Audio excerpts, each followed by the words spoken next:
Hey everyone, welcome to our little podcast. My name is Nathan and I am joined by my lovely wife, Kim. Kim, how are you today? I'm doing well. All right, so it is almost the end of the school year, of which we are thrilled. And thank you, Jesus. yes, I am totally excited that it is the end of the school year. So summer's almost around the corner. We're looking forward to it. You especially, I think. Yes, I enjoy summer. I enjoy the relaxed agendas that we have and the time with family that becomes just a little bit easier. Yeah, that is definitely one thing. It does come a little bit easier. And, you know, we've already said that one of the goals of this podcast is just to kind of express just our experience being in ministry as a family and we've been married 14 years, as we've said before. And that whole entire time we've been involved in church ministry with the exception of like a couple of years. But, you know, it's definitely been kind of a little bit, I wouldn't say crazy. Maybe it has been a crazy ride. I don't know. Maybe that's what it is. That's the best way we can describe it. Atypical. Atypical. Oh, that's Yes. a good way to put it. That's really, Yes. that's really a great way to put it. So one of the things we thought today was for this particular episode being our second one, we thought, hey, maybe we should just talk about what were the things that when we got married and got into ministry, what were the things that maybe we expected or maybe how our expectations were kind of flipped upside down? What were the highs? What were the lows? We're not going to go too deep on that yet, but just maybe some things that surprised you. Because one of the stories you've told me is that, and you've shown me this actually, is way back in the day when you graduated high school. Yeah. In your yearbook, was it like you were most likely to marry a youth pastor? No, I had a friend that I signed her yearbook. You know, you trade yearbooks at the end of the year, and sweet Sandy Lou was always part of my life growing up from kindergarten to 12th grade. So we did Girl Scouts together and we enjoyed, you know, extracurricular activities. We went to some neighborhood festivities type things. She lived very close to me, so we had a lot of fun together. Did you double date? No, we did not. She was in band and I was in choir, and so Oh, okay. we did not run in the same circles, but we did make an effort to see each other on occasion. That is weird. Why do choir and band not run in the same circles? It's almost like a rivalry. So, our events never lined up. So Oh, we okay, I couldn't. gotcha. I mean, when they were practicing, we weren't, and when we were practicing, they weren't. Gotcha. Okay, that makes sense. Yeah. So, I signed her yearbook, Kim Lee, future youth pastor's wife, and absolutely, completely forgot about it. Until one day you met a dashing, handsome youth pastor who was too chicken to ask you out. True. Yeah, but you had to tell to ask you out. And so we dated for a year, give or take, and Yep, got married. But at our one of our engagement parties that my wonderful father threw for us, the gift that she gave me was a copy of that page. Yes, I remember that. That was really funny. Yeah, and I just Yeah. had totally forgotten that had been part of my signature at that time for her book, and I think it was her book only.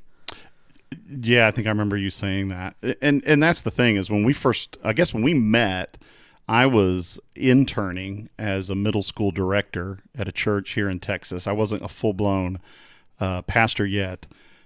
Or even I wasn't even over a full student ministry, just middle school. Right. But, you know, I loved it at the time. It was, you know, I still love it. It was the dream job for me in seminary. You know, you're working for a church and you're actually making money. And then I meet this girl and we go off and get married. And I think each one of us have some expectations of what that's like.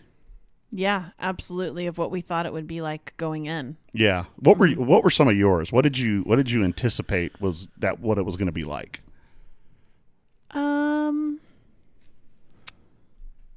I think one of the anticipations that was false was that the people, the church that I married into, or, you know, being that we were already in ministry and that there was no ministry necessarily to find, that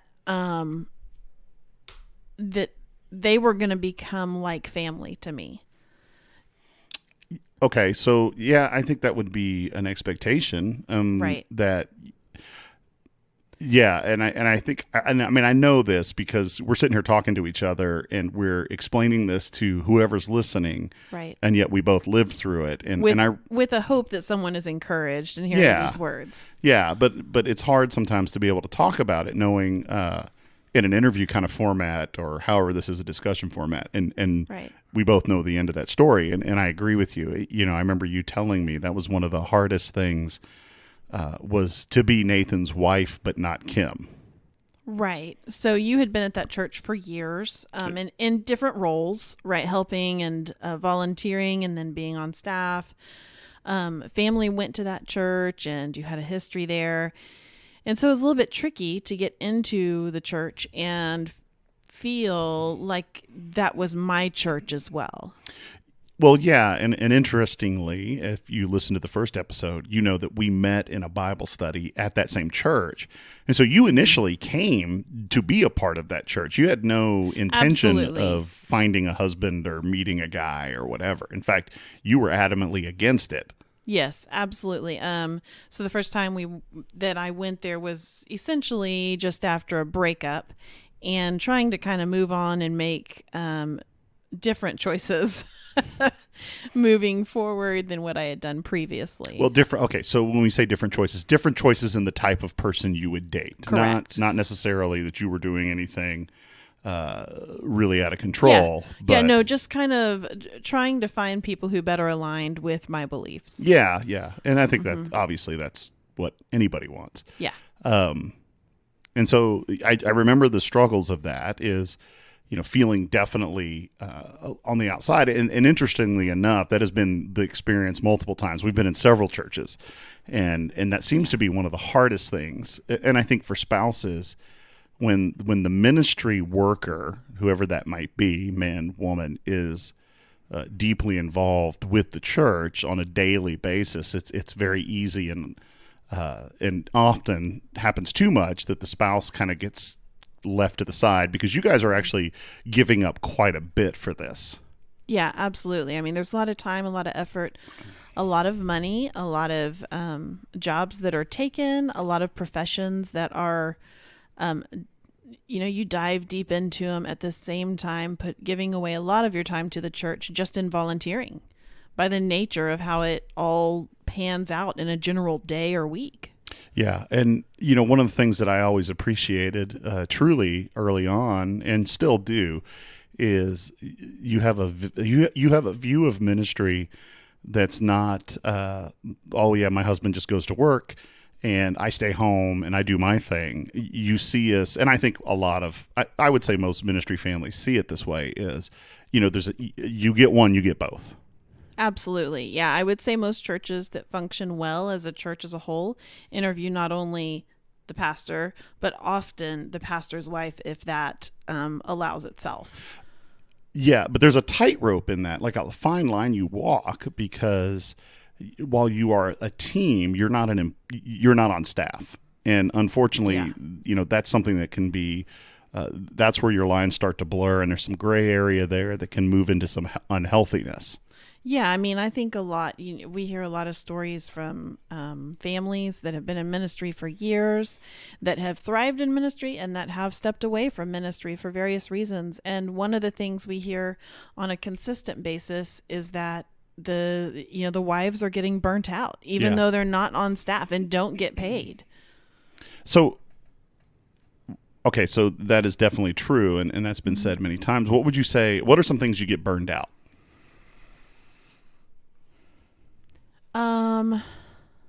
I think one of the ground rules we need to set is that what we are talking about is not necessarily the church we are currently at. They're a great church, and we fully support everything they do. Oh yeah. So I just want to make it clear that this is not a session about any specific church. We've talked to hundreds of families. So I would say one of the most common things I hear women feeling burnt out on is just the absolute nonstop of being in ministry. I mean, the Sunday through Thursday, typically for most families in ministry, is nonstop. And then when they're supposed to be off, on Saturday, Sunday, I'm sorry, Friday, Saturday, often they are still going out to take care of people in the church, making sure that programs are running smoothly, answering emails, answering calls, getting text messages. It never stops. Yeah, I mean, the one story we always remember is the 3 a.m. text I got because a girl got kicked out of her home. One of the teenagers got kicked out of her home. That's not the one I was thinking of. Oh, which one were you thinking I of? was thinking of the time you got a 3 a.m. call that one of the pastors needed money. Oh yes, that was a scam. Yes, was a scam, it was a poor sweet lady in our Yeah. church who had gotten one of those scam emails and Yeah. pulled a name from someone from the church to do it, and she was convinced he was trapped in Europe. Yeah, he was in America in his he bed. was home, totally asleep, and Yeah. but you're right. I mean, the real nature of ministry is you really are on the job 24/7. Yeah, but it's funny that you said that, and I was like, I instantly thought of 3 circumstances at 3 a.m, and none of them were yours. Exactly. It's yeah, that is true. Well, I mean, we even had, in pastoral ministry, it's not just your area either, because, many cases we are on Right. call or, Right. and so we find ourselves, I mean, I joke about, there was one church that we were at that I never got a walk-in, like, counseling session or whatever that was involved with youth. They were always involved with divorces. They were. That's true. And, literally people walking in going, I'm going to leave my wife, talk me out of it. And I'm thinking, I work with high schoolers. What am I going to say? I'm not even, at the time, I'm in my early 30s saying I've only been married 6 years or so. Right. And that was nothing on the church. That was just luck of the draw on who came in the door. Yeah. But I can also remember that, there was frustration, but understanding. I mean, there's this compassionate understanding, but yet it still impacts you. Right. Feeling alone, or there's a weight of caring. You take care of kids, and unfortunately, and full disclosure, for many of us, including myself, we don't handle that well. We don't always take care of our spouses. We get so wrapped up in the task or the focus of the church or the ministry. And it's something we always say. They tell you in seminary, your family comes first. Your family comes first. Mm-hmm. Sometimes that's not the reality. Right. Yeah. I mean, what they train you to ideally go through is totally different from what actually happens. Yeah. And I think there's this idealized version of it, but then it's like real life sets in, and, you find out that there's 25 meetings in a week. Right. You have elder meetings that go till 2 a.m. Mm-hmm. Again, not at the current church we're at. This is all historic. Yeah. And then you're also carrying a lot of emotional baggage for your spouse. Yes. The guilt. Well, maybe guilt, or even just the criticism, because that's one thing you do when you go into ministry. You paint a giant bullseye on you. Right. And, it's very possible that you're going to receive a lot of criticism. You're going to, and so the thing about spouses is they shoulder that alongside, alongside the quote ministry professional.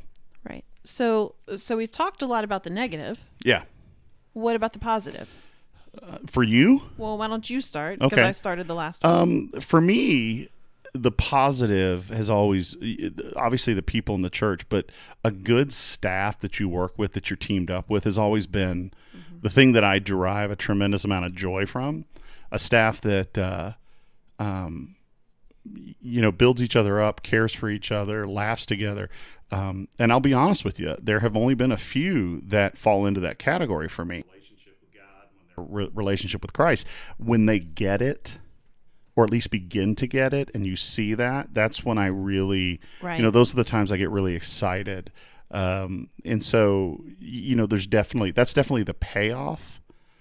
There's the difficult things, right? There's the hard things, but ultimately it's our job. It's what we have the pleasure and the privilege of doing. And so, obviously that outweighs, when it happens, you get this elation, and, it kind of overshadows the negative.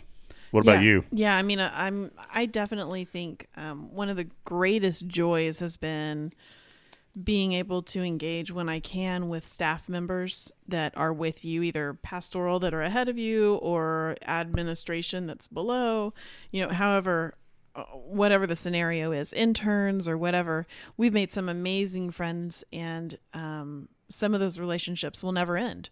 They're forever. They've lasted through cross-country moves and babies, and some of them divorces.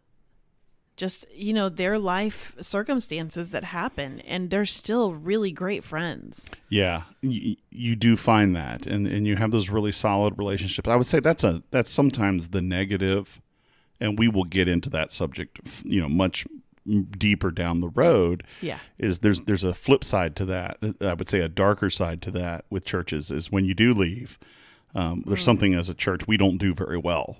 We have close relationships, but there's also something we don't do very well, and that's maintaining relationships. There's kind of a and American churches don't know how to let people. I don't know if that's across the entire world. Yeah, like a worldwide thing. But I know the people that we've interviewed that have been let go or even have left on their own doing, it seems to not go well very often. Yeah, there's kind of an out of sight, out of mind, unfortunately. And that's not always the case, but unfortunately it's been the exception, or it's been the case for us too often. But, is there anything else? I mean, we've...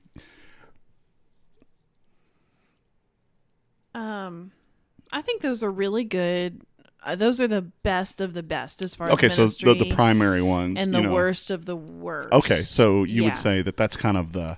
Because what we, ultimately we want this to be, like we said, we want this to be a help. And if, maybe the question is, if someone was, newly married or in ministry and getting ready to be married, what would you tell them? That's a really good question.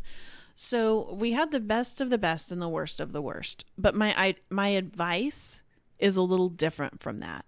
For a woman, it would be to get friends outside of the church. So find a trusted group. And I am a firm believer that they need to be of different, even potentially beliefs or age ranges or what have you, people you can trust. And this is not a group for Bible study. This is not a group for necessarily going deeper with Christ. It's a group of people or one person that you can sit down with and say, this is really hard. This moment in time is really hard, whatever it is that you're going through. It could be what we talked about as our experience is the worst, or it could be something else. Maybe you had a parent die. Maybe you had a miscarriage. All those things that you can sit down and be real with and flesh out what that looks like, maybe before you go and talk to your church about it. Okay, that's good. I know for you that has always been... You're really good at building relationships on both sides of the fence. It's inside, outside the church, and I do find that refreshing and interesting that you seek to find those relationships from people who are even from different backgrounds, different beliefs, because ultimately that opens up the possibility of continuing ministry. See, ministry is not just locked into the church, and if we keep it, and this is all the common sense stuff that's out there right now about like missional ministry and stuff is, if we wait in the church for people to come, that's not always going to happen. Now we've seen it happen, sure, but it's not always going to be the case. But it's as simple as getting out there and making a friend circle, which is neglected, unfortunately, too often. Right. Yeah. So that's a really big passion of mine, is to help others make friend circles and to have my own that support me and I can support them, and we do the nitty gritty in life together. One of my best friends that I talk to about kid stuff and the things of life is actually an atheist.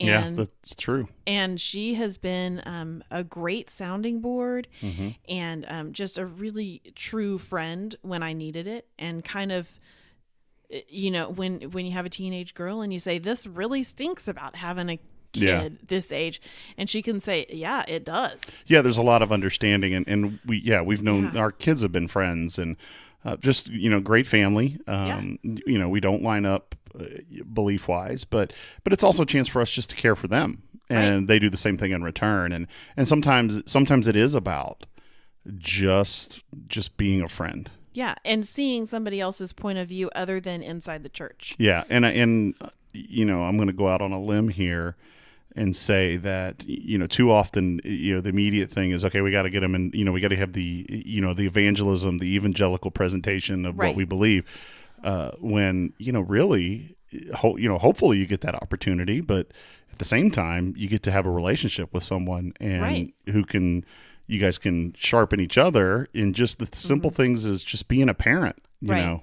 Because that is, there are common themes, Yeah, parenting is universal regardless of what you believe. You're going to run into the same issues. Diaper. Yeah, exactly. You're going to run into the same issues. You're going to have fights with your spouse. Yeah. The framework is, from where do you draw the wisdom and strength on how to deal with it? So, those things are different. Right. So, that's really good. So that would be, my number one advice. What about you? I think there's obviously you want the friend group, but if you're a ministry, you're a ministry worker, now is the time. If you're married or new or just getting married soon, this is the time to find those accountability guys. Whether if you're a woman, find the women who have the experience in being married, because you're going to have things come up and you're going to have things that you don't know what to deal with. You need someone, and I'm speaking from experience, you need someone who's willing to jump in the car and come over to mediate an argument that has gotten beyond what you can solve. Yeah. And have that person who loves your relationship, loves you, and is willing to do that. Right. I think that's incredibly vital. And learn to have fun. Learn to find the thing and hold on to it that you can decompress in. And I would say that has nothing to do with church. Yeah, it's got to be something outside church. It can't be, okay, so I'm going to go on it's got to be something that takes you out of that. It's not anything that's, you shouldn't be doing. Well, golf. Or play golf, or I like board games. I play board games because it's a decompression thing, but it also allows me to build relationships. You also have a podcast. Well, doing this, as well, and we have several. We do a couple podcasts, and those things, two of them are totally unrelated to church stuff. Yeah. So those are chances to just empty the head and shift into neutral and just kind of be okay. Right. Yeah. So speaking on these, kind of the wisdom that you have from what I would say is a short tenure, because we know a lot of people who have done this much longer than us. Absolutely. Any books that you love that we read when we were getting married and going through all that you would suggest? Not off the top of my head. Okay. Yeah. One thing you'll find out about me is I'm not the best reader. I know I have a few that I really, really like, and they're more, I tend to spend more time reading stuff that has to do with mission versus personal relationship. Right. And I think that maybe that's something I can improve that would help. I think it's corny, but is it the 5 love languages? 7. The 7. Apparently we added 2. We just added 2. I don't even know what they are yet. What's funny is you got that off of, I just said 7 and you're like 5 love languages. 5. I know what you're talking about. Yeah. So, I actually think that's a great book for a general guideline on learning how to love your spouse. Yeah. I like the love and respect stuff. I think it does some good. It does a good job. It's, these are fairly old. I'd say old. I mean, they're not new. They're not new. I think finding, just because you're in ministry doesn't, if your church has a good marriage, premarital class, or take it. Make sure you take it. But I think at the same time, more valuable than the books are people who have solid relationships. Absolutely. So a mentor type. Yeah, a mentor. I think mentorship, blows a book out of the water any day. And I would say also, on top of mentorship, just listen. Absolutely.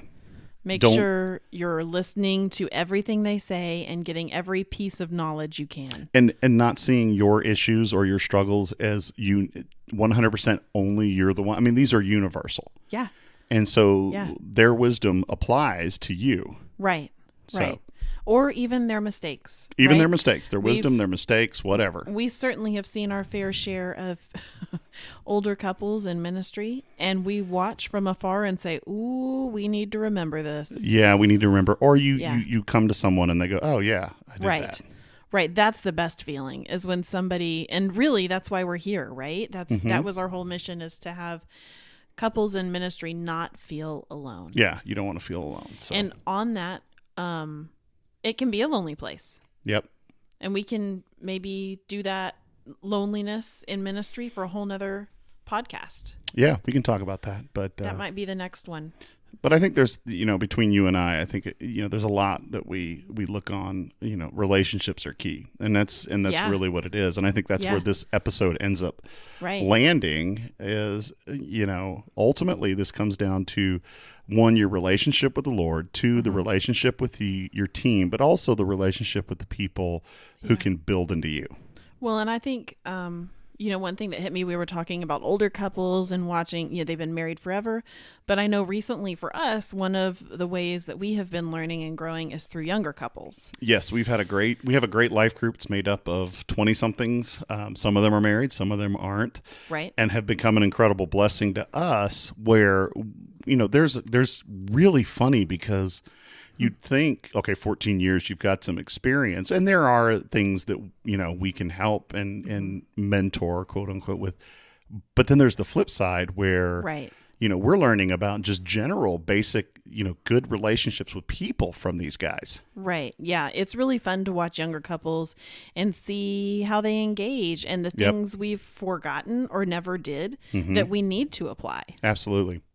So, well, we are coming up on our 30-minute mark. We've got a Perfect. few more minutes, but as we close out, Yeah. there's a lot of different things. We can come up with some different resources in the future for you Yeah. to look into. But, for us right now, the thing we encourage you is find those relationships, seek out the people who, you look around and the people you respect. Yeah. Know they're human. Know they're not perfect. But also know that the Lord put them in that place to bless you and teach you. And so, Kim, thank you for sitting here and talking with me. Yeah. I'm excited about where this is going to go. I am too. I'm mostly excited to really get to serve other Yeah. people and just feel like a community within these podcasts. Yep, that is where your heart is. And so I appreciate that. And so until next time, this is Nathan And this is Kim. and we will talk to you later.